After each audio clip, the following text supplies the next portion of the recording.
I'm going to be introducing material here that none of you have seen. In fact, we just got it this morning. So it's hot off the press. We have our team in London that's working on this, and it's exciting because I think we can now destroy the Qur'an.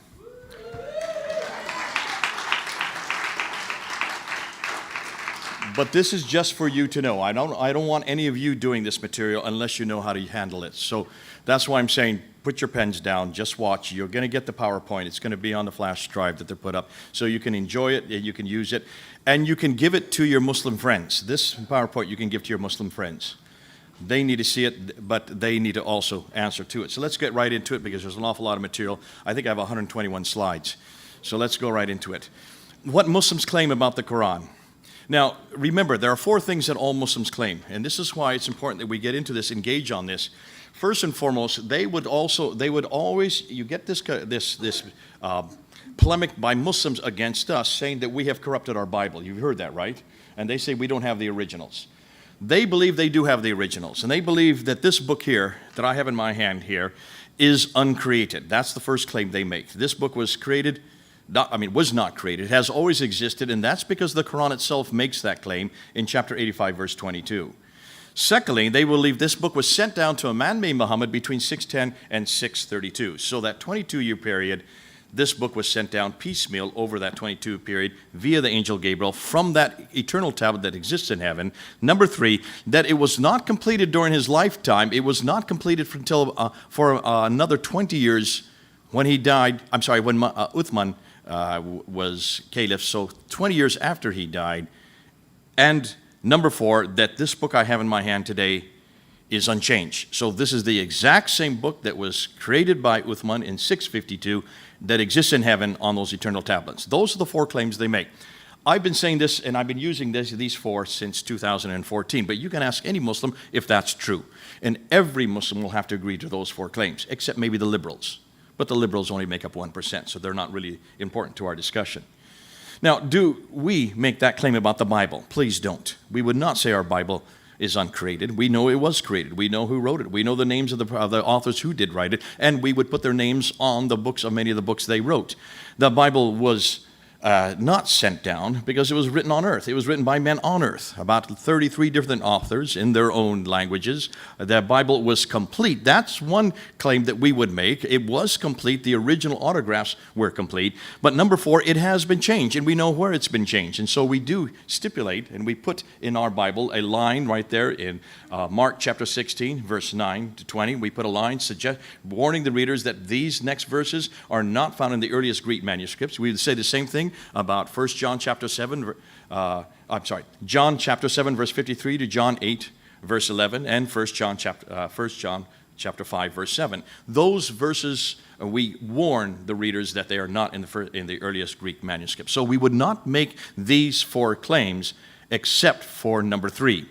But we don't have the original autographs. Now, my remit today, I am not going to confront the first two.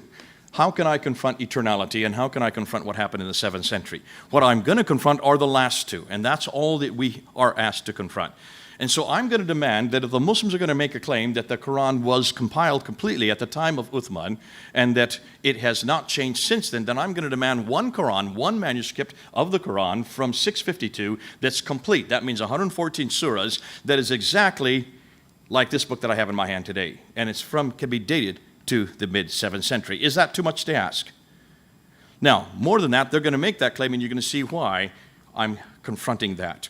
I'm going to do 10 different areas today. I have only 40 minutes to do that. Is that all I'm given, 40 minutes? He's gone out the room. Good. I can do as long as I want. We're going to look at 10 different areas. What is that you just showed me? Just put that away. You can't do it in 30 minutes. I'm sorry. You can't do it in 30 minutes because there's some rich stuff that you need to see. Let's go through the areas. The first area, what do modern Muslim leaders claim? Let's see what they claim. Well, there's Susan Hanif. She said it's preserved today in an exact original form. She's a convert to Islam. Maybe she doesn't know any better. Well, let's look at Fethullah Gulen. One Quran, unaltered, unedited, and untampered. He is leader of the Gulen party. He now lives in Pennsylvania. This is the man that Erdogan is trying to get back to Turkey. So he should know a little bit better. Abdul Yusuf Ali should certainly know what he's talking about because he actually translated the Quran. into English back in the 1930s from Pakistan, considered to be the most authoritative translation. He says not a single letter has changed. Are you seeing that? Not a single letter. That means not a single of the razm. That means the consonantal text. Maulvi Muhammad Ali, he is the leader of the Ahmadiyya party, and he says not even a diacritical point has changed. Not even a dot has changed. The ones that are above and below line. Look at the claims they're making. Dr. Shibat Ali, a good friend of mine, I've debated him maybe six times now. He says it is exactly identical for the last 1,300 years. So the Quran we have in our hand today is exactly identical for the last 1,300 years. Then he goes on to talk about the specific ones. He's talking about the Tashkent, the Samarkand manuscript in Tashkent. He calls it Russia. It's not Russia. He made a mistake there. Nonetheless, he did say that for 1,400 years, it's the exact same manuscript. That's the Samarkand. He's talking about the Ma'il, and he's talking about the Topkapi. So he's talking about three manuscripts that are exactly the same that we have in our hand today. So their conclusion is that the Quran we have today has not changed over one iota since its inception 1,400 years ago, that the Quran we have today is exactly the same as that which is on the preserved tablets in heaven, that our Quran, it parallels in every detail that which was revealed to the Prophet Muhammad and was written down completely by Uthman in 652. But is that what the earliest Muslim scholars believed? No, there's a disconnect. Let's look at what they used to say. Now, let's look at what the scholars from the 8th, 9th, and 10th century, actually 9th, 10th, and 11th century, because the earliest scholars, the ones that we do have, they did not say what the scholars today are saying. Here's Ibn Abi Dawud, who says that some of the verses were lost. Here's an example of As-Suyuti, who says some of the verses have disappeared. Let none of you say, I have acquired the whole of the Quran. How does he know what it is, all of it is, when much of the Quran has disappeared? Now that's quite a mouthful. That's not what the scholars are saying today. Here you have Sahih Muslim. Sahih Muslim is only second to Al-Bukhari in importance, and he says some of the verses were forgotten. Bukhari is considered to be the most authoritative of the compilers of the hadith. He said, we used to read a verse of the Quran revealed in the connection, but later the verse was canceled. So he was very clear that parts of the Quran had been canceled. Here is Sahih Bukhari talking about the verse on the Rajam. That's the verse on stoning. And he says, stoning of married persons, male and female, who committed adultery. And we did recite the verse and understood it and memorized it. Allah's apostle did carry out the punishment of stoning, and so did we after him. I am afraid that after a long time has passed, somebody will say, by Allah, we do not find the verse of Rajam in Allah's book. And thus they will go astray by leaving an obligation which Allah has revealed. So here you have bemoaning the fact that the prophet stoned, we stoned. What are they going to do when they look at the Quran and the verse on stoning has now been changed to 100 lashes? That's chapter 24, verse 2. Some verses were overlooked, according to Ibn Abi Dawud. Some verses were changed, according to Muwatta ibn Malik. Some verses were modified, according to Ibn Abi Dawud again. And some verses were substituted. Sahih Bukhari talks about that. And some verses were even eaten by sheep.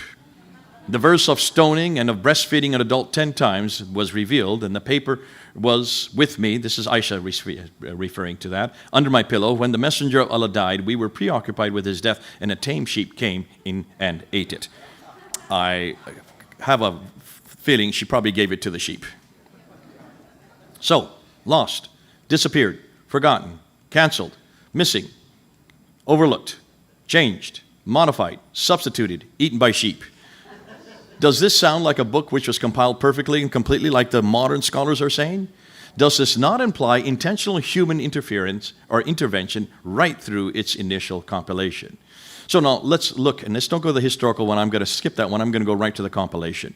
Let's look and see how the Quran was put together. And to do that, you need to go to Sahih Bukhari, volume 6, hadith number 509 and 510. Because of lack of time, I'm just going to summarize what he says there. In 509, he talks about the first recension, which is the first compilation that was done under Abu Bakr between 632 and 634. Muhammad has already died. The Quran has not yet been written down. So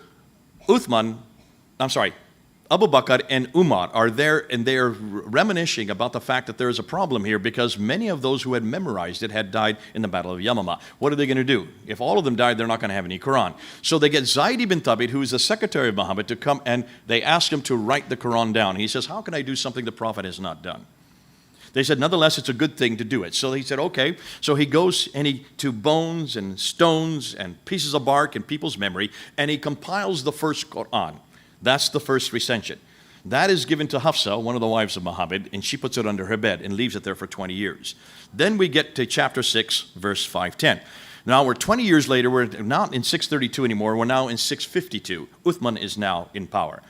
Uthman realizes that there are many different Qur'ans at this time, so he's warned about this. Let's not do what the Christians do. With many, they're going to be accused of that. Therefore, let's rewrite the Qur'an in one codified form. So he gets Zayd ibn Thabit again. He's the secretary of Muhammad, along with 3 others, Alas, Zubair, and Hisham. And the 4 of them were given the responsibility to write the Qur'an a second time. Are you listening to this? A second time. And he says, if you have any discussion, if you have any disagreement, write it in the Qurayshi dialect. Now, who are my Arab speakers right here? Okay, sir, what's wrong with that right there? In order to know an Arabic dialectical difference, what do you need in the consonantal text? You need the dots, and you need what else? The vowels. You need the dhamma, the kasra, and the fatha, right? You need the u, the e, and the ah sound. Those are 3 vowels. You have to have that in order to see a different dialect. If it's a Qurayshi dialect, the only way I can read, not here, but the way I can read a Qurayshi dialect is if it's written with a dhamma, kasra, and fatha. Were there any dhammas, kasra, and fathas in the 7th century? Absolutely not. They had yet to be invented. So this makes no sense. But then look who's writing this. Sahih Bukhari is writing this in 870. That's the late 9th century when there was dhamma, kasra, and fathas. There was vowelization. This is written 200 years later, redacting it back to the 7th century. Can you see then why modern Arabs do not understand this? So when they talk about different readings of the Quran, when they talk about ahruf and kirat, which you hear all the time, that's what they're talking about. They say, listen, there are different readings. This is a problem. This is why Muhammad said there were 7 different readings. How can you have 7 different readings when there's nothing to show you in the consonantal text that there's a different reading? That you can only do in the 8th and 9th century, not in the 7th century. Are you following this? The Arabs, you're following what I'm saying. The rest of you, don't worry about it. This is what the Arabs need to argue, and you need to shut this argument down, because this is coming out of the Indian subcontinent who don't speak Arabic. That's why they don't understand the problem with this. And most Arabs even don't understand this problem because they don't know the history of the Arabic text. Let's move on. So then he says to Zayd ibn Thabit, write that down, and then what does he do? He takes that one final copy, and he sends it out to every province. We're going to see how many provinces that means. And then he takes all the remaining manuscripts and he burns them. Why do you burn manuscripts? And of course, unless they disagree. But what and where are the disagreements? These disagreements have nothing to do with diacritical marks. These disagreements have nothing to do with vowelization, because those have yet to be invented. So that means they have to be disagreeing in the razm, the consonantal text. You see him nodding his head. You agree with me on that. Arabs get this. No one else gets it, because it's their language. God bless you that we have Arab Christians that can confront this for them. Now, here's my first question. First and foremost, why in God's wisdom, after he had already had Hebrew and Greek to use, why in the world does he go and choose a 3rd language to reveal his best revelation, and a language which could not even accommodate his scripture? Because there was no diacritical marks in the 7th century. There was no vowelization. Why did he use Arabic? That doesn't show a very smart God, a very inept God. Secondly, why did he use his greatest revelation? Why did he reveal it to a man who couldn't read and write? Thirdly, it doesn't take much time to read and write Arabic. There are only 28 letters in the Arabic alphabet. I learned it in 2 weeks. I didn't know how to speak it, but Muhammad knew how to speak it. He had 22 years to read it, 22 years to learn it. Why didn't he learn it in 22 years? Thirdly, he had a secretary, Zayd ibn Thabit. What do secretaries do? They write. So why didn't he write it down while he was being revealed? And then fourthly, what about Abu Bakr? Why didn't Abu Bakr make copies immediately? Why did he leave 1 copy? Why did he give it to Hafsa? Why did she stick it under her bed for 20 years? What good does it do under someone's bed? And does that not suggest, therefore, it was not that important? Now let's move on. Continue on. How many people? They say, well, that's because hundreds and thousands of people died at the Battle of Yamama. We know of only 70 that are listed that died at the Battle of Yamama. How is it that the entire Quran is dependent on 70 minds? Which suggests to me obviously you've got a problem here if that's all that knew the Qur'an. Doesn't this prove that there was very few who actually knew the Qur'an? Doesn't this also prove that there was a real crisis with the Qur'an? And also, doesn't this moreover prove that the memorization wasn't good enough? Muslims say we don't need the manuscripts, they have it all memorized. And evidently, they didn't have enough of it memorized if 70 was starting and creating a crisis by the time of Abu Bakr. You need a lot more than 70 to memorize it to make sure that it's codified.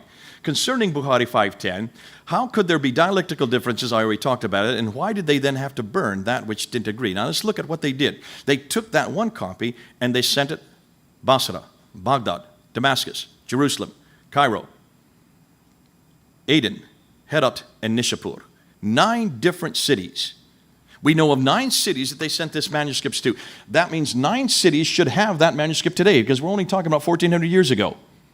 Show me one from any of those 9 cities. We can't even find one. Now take a look at those 9 cities. Look at the names. Every one of them except for Jerusalem are still within Muslim hands today, are they not? And for 1,400 years, they've been under Islamic control. Are you telling me that somewhere along the line there was some type of flood, or there was some type of warfare, or there's some type of fire, or anything that would have destroyed those 9 manuscripts? I don't recall that at all being in the history of the last 1,400 years. So where are those 9 manuscripts? That's what I want to know. Because 9 were made immediately and sent to 9 provinces. The fact that Zayd ibn Thabit came upon Surah 33, Ayah 23, with only one man, this fellow's name, proves the Quran was not even complete in 632. He had to then add another surah according to volume 6, chapter 6, verse 510. Now let's look at the manuscripts we do have. These are the major manuscripts. These are the 6 that I introduced back in 2014 with my debate with Shabir Ali. And still today, these are the major manuscripts because they're the most complete. There are many fragments, but not the ones as complete as this. That's the Topkapi on the left, which is in Topkapi Museum in Istanbul. That's the Samarkand in Tashkent, that Shabir Ali thinks is in Russia. This is the Ma'il manuscript, which is in London at the Bibliothèque Nationale, the National Library, and the one on the right is the Petropolis, which is at the Bibliothèque Nationale in Paris, in Paris. There's the Al-Huzayni, which is in Cairo in Egypt, and the Sana'a manuscript in Yemen. Let me just go back real quickly and show you what's the problem with every one of them. The Topkapi manuscript is probably the most complete of all the manuscript. It has 99% of the Quran, but only around 87 of it can be read because it's been so damaged. They don't keep their Qurans very well. What's interesting about it, it is written in a much later script. You can see it's a Kufic, and it's also written in a stylized script. It has 2,270 manuscript variants. That means words and phrases in that text that do not agree with my Quran that I have here. Now remember, we're not talking about ahruf, we're not talking about qira'at. These are razm changes. These are consonantal differences. 2,270 just within that text. The one on the right is the Samarkand. It only goes up to chapter 43, but within those 43 chapters, only 1 chapter is complete. 16 don't even exist. What's more, much of the material in there is so full of grammatical mistakes and has so many incoherent references that both Dr. Tamam Azimi, not Dr. Tamam Azimi, Dr. Ekmel Nisanalu, the 2 scholars who have looked at it from Turkey, they both have said that it's really an embarrassment because whoever wrote it did not know Arabic very well. What's written by 5 different hands, all of which were very inept. The Ma'il manuscript goes up to Surah 53. It is one of the better ones. It is called the Ma'il because it's a slanting text. Within it, we have found hundreds of manuscript variants. The Petropolis only has 25% of the Quran. Most of the Quran is missing. Within just 25% of the Quran, we found 93 manuscript variants. That means changes that are different from the Quran we have today. The Huzayni is one of the better texts, but if you look at it, you'll see it's a monumental text written in a much more monumental style. It has been dated to the 9th century, not to the 7th century. The most exciting one is the Sana'a manuscript on the right. That was just discovered in 1975. 4 German scholars, Dr. Gerd Puyn, Dr. Oleg, Dr. von Bothmer, and well, never mind. That's not his name. I just can't remember his name. They were flown down in 1981 to look at it, and they immediately took pictures of it. That's one of their pictures from Gerd Puyn's manuscript. Take a look right there on the right page where I'm flashing. And you notice there's a yellow mark right there? That yellow mark is a verse declension. Above it is chapter 19. Below it is chapter 22. What happened to chapter 20 and 21? Well, to see where it happened, you need to look over here. There's chapter 20, begins on the other side, in a completely different script. There's about 60 years between those two scripts, those two pages. Now, every time you see an orange mark, that is a manuscript variant. There's over 1,000 of these manuscript variants just within that manuscript that don't agree with the Qur'an I have in my hand today, the Hafs text that I have here. Now let's look at the summary. Every one of these manuscripts are written in the 8th or 9th century. Not one of them is from the 7th century. Not one of them is complete. Not one of them agrees with each other. And not one of them agrees complete with the Qur'an I have in my hand today. So you cannot use these manuscripts to support the notion that the Qur'an has been eternal and that it has been complete and that it has been unchanged. When you want to look at the Sana manuscript, you will notice that it has an underlayer. When they looked at the underlayer, they unpacked it, and the book that's just come out in 2017 that described it by Asma Hilali found that there were 63 verses in that underlayer. When you look at the underlayer, you will notice that it does not agree with the upper layer, and that doesn't even agree with the Quran that we have in our hand today. Of the 63 verses that exist, there are 70 manuscript variants, proving that it's a completely different Quran. Yet it's the earliest that we've ever found. This is the only part of any Quran that actually exists from the 7th century that we can accurately date. When you get to the carbon datings, and this is what Muslims are now claiming, they're claiming that the carbon datings prove that the Quran is very early. And they looked at the Birmingham folio that came in 2015 that had been carbon dated at the Oxford University Laboratory, and they dated it from 568 to 645. Muhammad was born in 570, died in 632. So it covers Muhammad's life. When they came out with this, they suggested, therefore, that this was the earliest Quran, that it existed at the same time Muhammad existed. The difficulty is many Arab scholars and many Muslim scholars did not agree with this, and that's why they kept their mouths shut for one very obvious reason. Even if you take the latest date, 645, that's 7 years before, Uthman created the second Quran, canonized the text. So how can you have a Quran that predates the canonized text? Ooh, I love that. If you want to take carbon dating, then you need to look at these carbon datings of the Sana'a manuscript that have just come out. These carbon datings were done in Lyon in France, in Kiel in Germany, in Zurich in Switzerland, and in Oxford in England. And just take a look at the Sana'a manuscript that they carbon dated and just look at the dates. There is the one in Lyon, there's the one in Kiel, there's the one in Zurich, and there's the one in Oxford. Take a look at the dates. They go from 390 to, what's the mark, 5? I can't read from this angle. 552. When was Muhammad born? 570.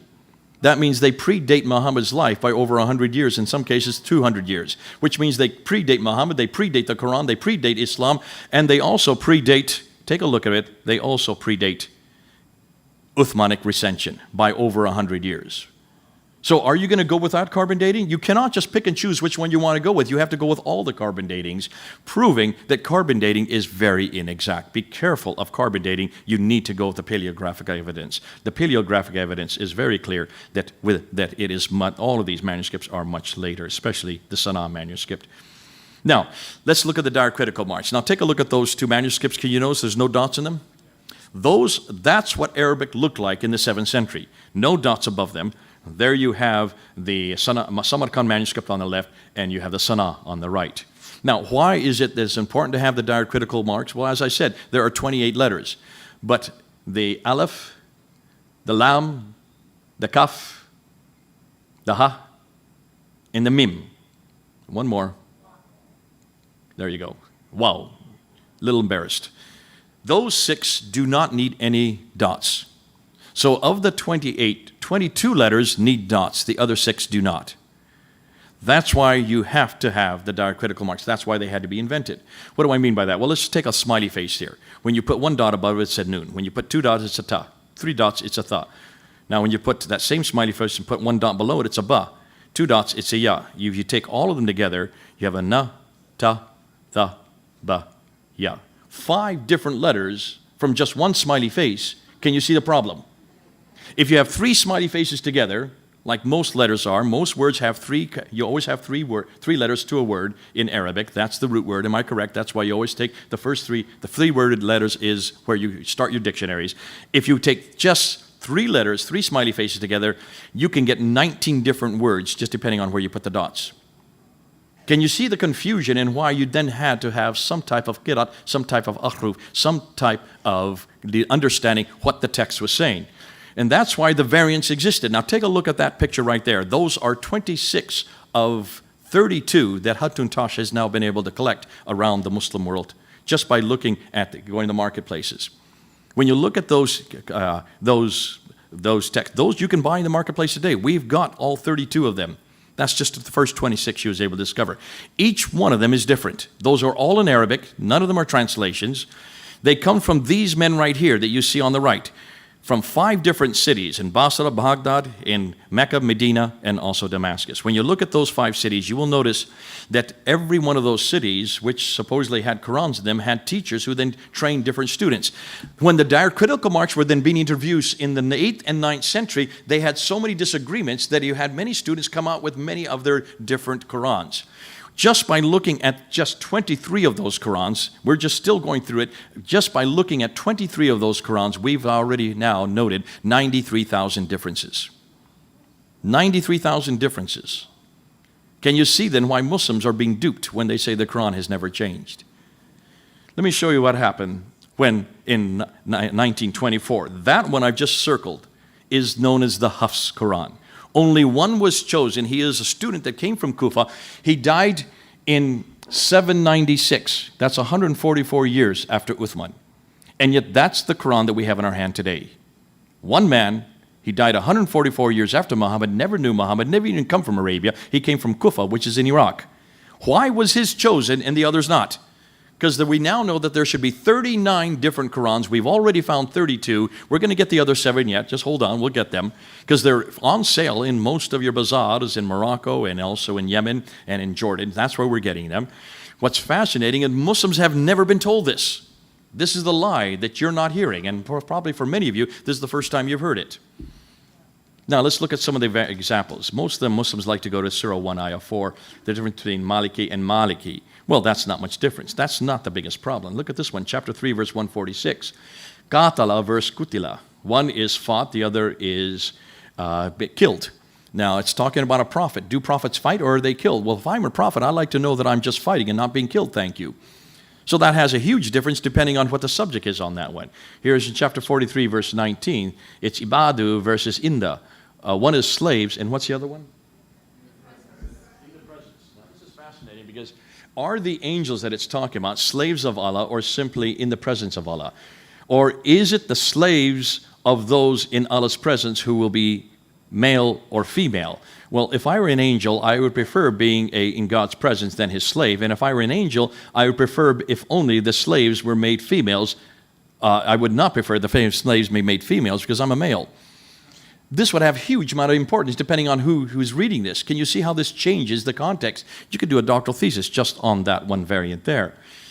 Here's Isanan versus Harun. I think I'm reading. I can't read over there because it's Husan, sorry.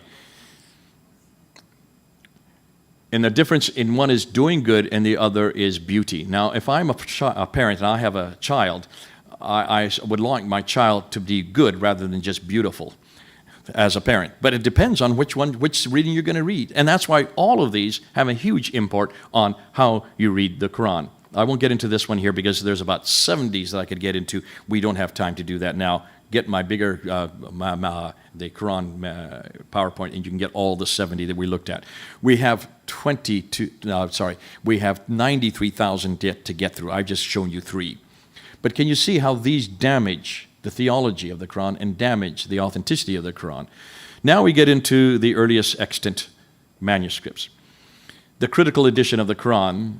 When the Al-Azhar specialists convened to produce a reliable edition of the Quran towards 1920, they never thought of looking for the earliest written witnesses. Had they known how to identify them, but used in the course of their work the specialized literature on the Qira'at or the orthography, which developed in Muslim scholarly circles from 2nd, 8th, or 8th century. That's the problem. They had not do the right thing. If you're looking at a critical edition, you always go back to the earliest text. That's what we've done with the Bible. And you get the critical edition by looking at all the earliest texts and coming to some conclusion as to what that earliest text was. The Muslims never did that. Look and see what they did. But before we do that, the earliest complete Bible are the earliest Greek manuscripts that we have. And these are the Metropolitan Codices, the Codex Vaticanus, the Codex Sinaiticus, both from the 4th century, and the Codex Alexandrus, which the Alexandrus and Sinaiticus are in the British Library. Vaticanus is in Rome. Those are known as the three metropolitan codices. Those are 4th century and 5th century. That's 300 to 200 years before the Qur'an was even created. So how is it we can come up with 3 metropolitan codices of the entire New Testament 2 to 300 years before the Qur'an, and they can't come up with one from the 7th century? There's the question we need to ask. Is there a complete Quranic textual tradition back to Uthman? Mansur Ahmad was on the ladder in May 26. I could show you the video, but we don't have time, I know. When we were there at Speaker's Corner, I had not been to Speaker's Corner for 2 years, and I wanted to confront these new consonantal variants that we had. He got up on the ladder next to me. He is considered to be the world's authority on the manuscripts because he is in charge of the Islamic Awareness website, which is the largest website that contains all the earliest manuscripts. It's housed there in Cambridge University. And he got up on the ladder because there were 5 of the major players there at Speaker's Corner on May 26th, just a few months ago. Muhammad Hijab, whom you know, David, was there. Ali Dawa, who has a following about 1 million that follow him. Mansur Ahmad, who is the authority on the manuscripts. He's the one that has always engaged with us on the manuscripts. And Adnan Rashid, who I've debated about 5 or 6 times. They were all there. They had all come to take me on, knew that I'd be at the corner that day, but they didn't know what I was going to do. And that's why it was great to have Mansur Ahmad get on the ladder with me. Mansur Ahmad got on the ladder. He was forced to get on by the others. They stood at the back, and they pushed him up. He put his ladder up, and he was going to take me on these consonantal variants, which I'm just going to introduce in just a bit. He made a claim while he was on the ladder. He said, these are nothing more than scribal errors. We're going to show you that none of these are scribal errors. And then he made this claim, Mr. Smith, we have a textual history that goes right to Uthman. Once he said that, and there were about 20 cameras on him, I immediately turned and I jumped on him, because that's exactly what I wanted him to say. We wanted it on camera. So I said, okay, you have a textual history that goes all the way back to Uthman. I said, all right, I want right now for you to tell me, where is there one manuscript that's 114 surahs that parallels this book that I have in my hand today from 652? That's Uthman. He was quiet. If you look at the video, you'll see he's quiet. So then he says, well, from the 1st century Islam. I said, okay, let's just start. I first asked him, what about the 7th century? Do you have anything from the 7th century? I'm giving him a whole century. He said, you still didn't listen to me, Mr. Smith. He said, from the 1st century Islam. That means the 1st century AH. I said, listen, the 1st century Islam goes from 622 to 719. All right, let me ask you, do you have a complete Quran, 114 surahs, from the 1st century Islam that goes up to 719? Give me one. One complete Quran. That you made the claim. I want you to do it right now. He said, you're still not listening to me. He says, we have 96, actually he said 97, but he says we have 96% of the Quran by the 1st century Islam. That means by 719. That's the 8th century. I loved it. Let me show you what he meant. To understand what he meant, you need to go back to the Islamic Awareness website. You need to go up and you need to look at this graph. That's the graph that they're going by. That is what they're doing. What they're saying is that they can now find 96% of the Quran by 719, which means they cannot find 100%. Though they claim that they can find a textual history that goes all the way back to Uthman. That means 100%, right? That's the claim. So we've already cut them on that claim. But what do they mean by 96%? You need to go to the next page, and that's where they're getting it from. This is the graph that they're looking at. That's the graph that has all the manuscripts that they claim are from before 719. But take a look at them. There's 63 of them. Count them. But most of them are nothing more than fragments. They're nothing more than a verse here, a verse here. They've amalgamated, they've gone all over the world to find little bits of pieces of the Quran. Not one manuscript. In fact, the biggest one is the 2165, the very at the top of the list. That's the Muslim Quran that's in the British Library. That one is only 20% of the Quran. That's the biggest they've got. They have nothing that's bigger than 20% of the Quran. What's more, they claim that all of these categorically are from before 719. We have been doing research, and I just got this, just came in this morning. Look and see what we have now found. We've looked at every one of these manuscripts. Every one you're going to see here. 1, 2, 3, 4, 5, 6, 7, 8, 9. Oh, I'm running out of time. 29 of them do not come from before 719. In fact, 9 of them come completely after 719. The other ones are nothing more than a tentative dates. There is no agreement from the scholars today. which means if you look at them, look at most of them are the largest ones that are up there. Half of what they're saying is errant, is basically they are fraudulent. Now that we've just found out as of this morning. We are now going to look at every one of these. We're going to go to the scholars themselves. We're going to ask every one of them what their conclusion is, and what we're going to find that most of these are probably 8th, 9th, and 10th century. So the question I asked him, I want one Qur'an that's complete. 114 surahs, that's by the 8th century. He could not answer. I want one Qur'an that's complete by the 9th century. He could not answer it. Then I said, look at all of those that you have up there. Every one of those 63 fragments, 29 of them, you shouldn't have even put on that graph because they don't belong there, which if we haven't looked at it yet, but if you add that up, that only comes to about 31% of the Quran. But even in that 31% of the Quran, have you looked at any of them to see if they agree with the Quran we have today?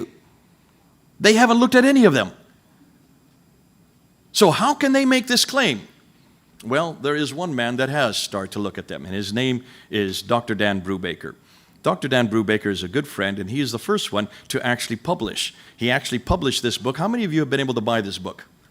Get it. Put it in your library. Read it. There, just hold it up there. There it is right there. Go ahead, Greg, George, if you can just show everybody. Take a look at his copy. This book is going to start the damage, because this is the first book that's ever been published. No Muslim has done this. This is an American who's not a Muslim who has done his doctoral thesis on this very thing, and he finally came out with his book on May 26, 2 hours before we got up on the ladder.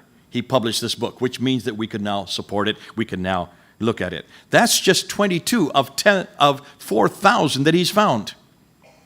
Now, why are these so damaging? Everything you're going to see in this book has nothing to do with dots, has nothing to do with vowels, has nothing to do with what we call the dagar alaf. These are consonantal differences. These are razm texts. These are the original texts. He's found hundreds of insertions, erasers, coverings, tapings. There's some insertions you see there. There you can see some erasers. There you can see some erasers overwritten, others overwriting without erasers. Selective coverings, probably the most damaging. Selective coverings overwritten, and then some tapings. Let's just look at what he has done. I'm not going to show you all 22. I'm just going to show you a smattering. Take a look at that one now. Huwa.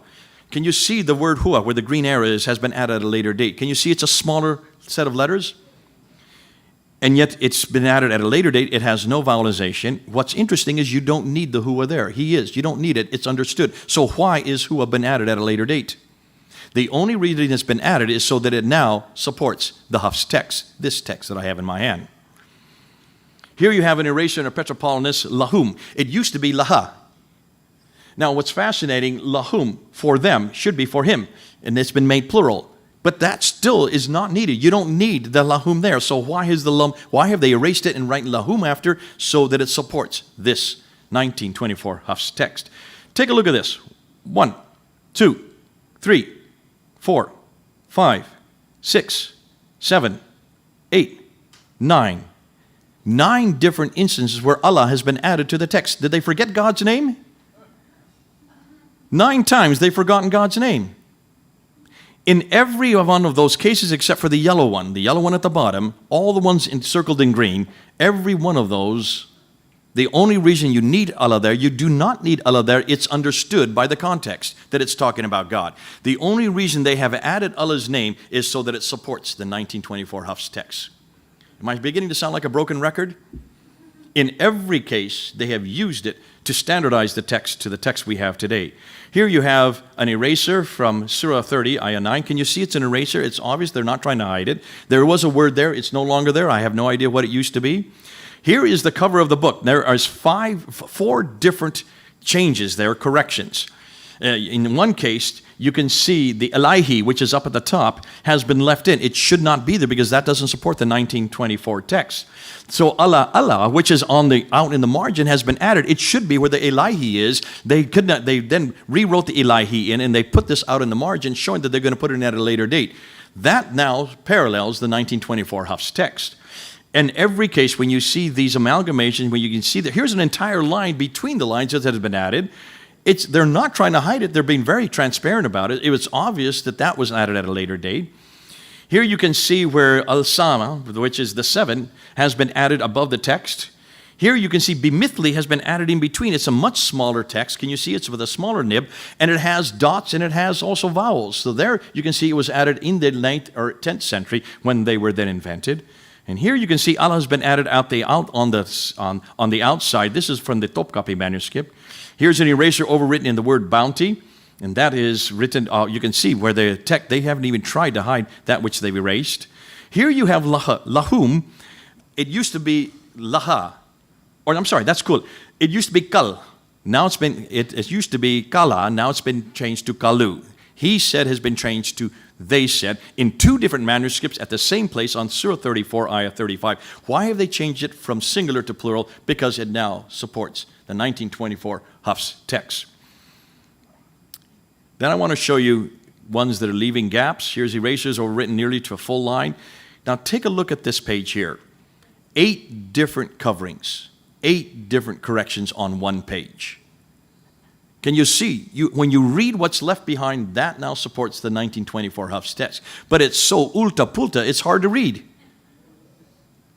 And here you can really see where the coverings on 3 different places, in every case, they are supporting the 1924 Hafs text. Now, have I said Hafs text for you enough times? What am I talking about? Who knows what the 1924 Hafs text is? Anybody? 1 or 2 of you?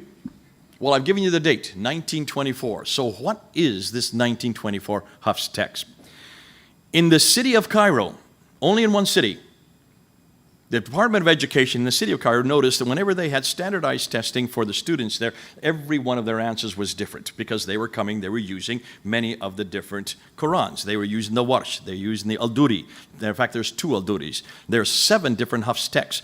And because of the fact that they could not have standardized tests, they went into Muhammad ibn Ali al-Huzaini al-Haddad. Remember that name?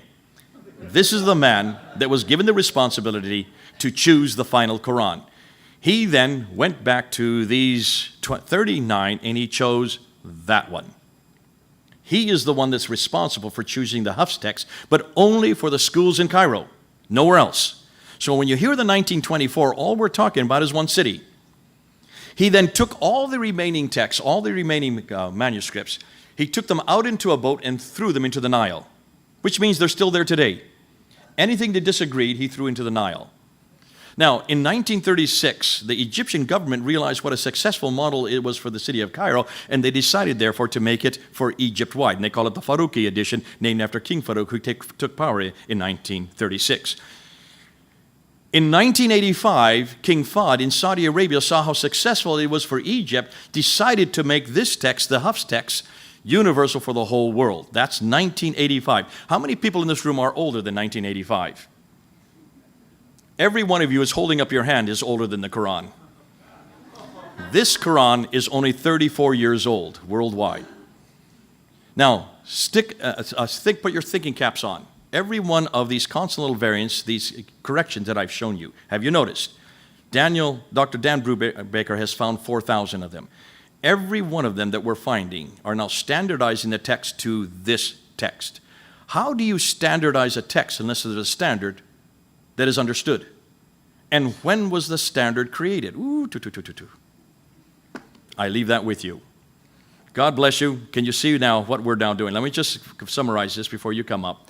What modern Muslim scholars claim is not what early Muslim scholars believed. The 2 compilations prove that men changed the Quran in its earliest period. The 6 manuscripts prove that men created 6 different Qurans between the 7th to 9th century. The 2 layers of the Sanapa manuscript prove that men created a nascent Quran in the 7th century, washed it, and then rewrote over top of it.